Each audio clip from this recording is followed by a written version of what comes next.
If you're an aspiring MSL, you're probably thinking a lot about how to master the MSL interview, and you should be.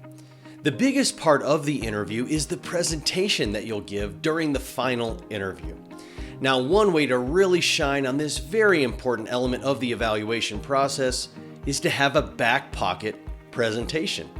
A back pocket presentation, what's that? Well, that's the topic of this Aspiring MSL Insight.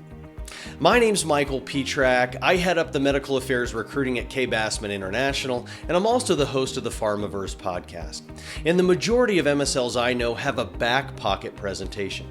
A presentation they know by heart. It's like they can pull it right out of their back pocket and give it to anyone, anywhere. Do you have one of those? Why is it important to have a back pocket presentation? Well, number one, the interview process doesn't stop for you to develop a presentation and make slides. So having a back pocket presentation will ensure that you keep pace with the other candidates. Number two, later in your career, you're going to be busy doing your job and you can't just stop your day job to create a presentation. So having a back pocket presentation will help you manage performing at your job while considering new opportunities. Number three, a back pocket presentation allows you to know the data cold.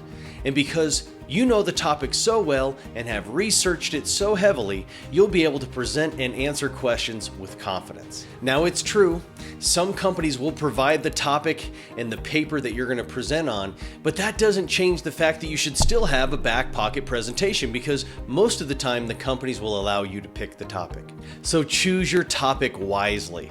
Make sure that it's on a therapeutic topic that would be relevant to the companies that you're targeting. For instance, you don't want to give a neurology presentation when you're going to be going after an oncology MSL role. So choose a clinical paper or some phase 3 clinical data or a disease state overview that would be relevant to the largest group of companies that you're targeting. Now, the best practices of how to ace your presentation is a much larger topic and it deserves its own separate video. So be on the lookout for those to come soon.